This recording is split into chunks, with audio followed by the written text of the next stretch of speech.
প্রায় 13 ঘন্টা জার্নি শেষে ডাক্তার জুবাইদুর রহমান দেশে ফিরেছেন। তিনি বিখ্যাত, আপনি জানেন তিনি বিখ্যাত কার্ডিওলজিস্ট। তিনিও মেডিকেল বোর্ডের সঙ্গে সামঞ্জস্য করেই তিনি তার শাশুড়ি বেগম খালেদা জিয়ার চিকিৎসায় কাজ করছেন। এখন আমি যদি দেখাই যে এবারকারের অলরেডি ইতিমধ্যেই গাড়ি এসেছে, বেগম ডাক্তার জুবাইদুর রহমানের গাড়িটি, বহনকৃত গাড়িটি এই মাত্র প্রবেশ করছে। এখানে সামনে গাড়িতে রয়েছেন বিএনপির মিডিয়া সেলের সদস্য আতিকুর রহমান রুমন এবং ডাক্তার জুবাইদুর রহমানের যে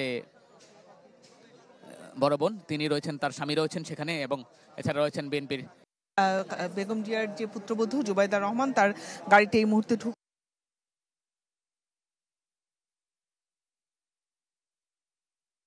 তার ভিড় ছিল এবং ভোরের আলো ফুটতে না ফুটতেই কিন্তু সবার নজর ছিল এভার কেয়ারের দিকে যে জুবাইদা রহমান কখন আসবেন এবং কি সিদ্ধান্ত হবে। কারণ আপনি জানেন যে মেডিকেল বোর্ডের চিকিৎসকরা কিন্তু জানিয়েছে যে গেল রাতের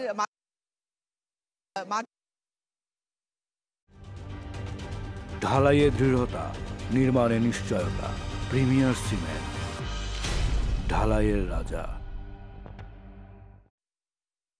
যে ডায়ালিসিসটা তাকে দেওয়া হচ্ছিল সেটি তিনি নিতে পারছিলেন না এবং তার অবস্থার কিছুটা অবনতি হওয়ার কারণেই কিন্তু মেডিকেল বোর্ডের চিকিৎসকরা জানিয়েছেন যে আজকে জুবাইদা রহমান আসার পরে কিন্তু তাদের আবার তাদের দফায় দফায় কয়েকটি বৈঠক হবে এবং যুক্তরাজ্যের যিনি রিচার্ড বিলি তিনিও থাকবেন এই বৈঠকে, এবং তারপরেই কিন্তু সিদ্ধান্ত হবে যে বেগম জিয়া আদৌ যেতে পারবেন কিনা। কারণ বাংলাদেশ থেকে যুক্তরাজ্যের ফ্লাইটটি তো বেশ বড় এবং সেই ধকলটা সে নিতে পারবে কিনা এই বিষয়গুলো বিবেচনায় কিন্তু বিএনপি যিনি মহাসচিব মির্জা ফখরুল তিনিও কিন্তু গণমাধ্যম কর্মীদের জানিয়েছেন যে বেগম জিয়ার শারীরিক অবস্থার অবনতি বিবেচনা করেই কিন্তু এরকম সিদ্ধান্ত নেওয়া হচ্ছে।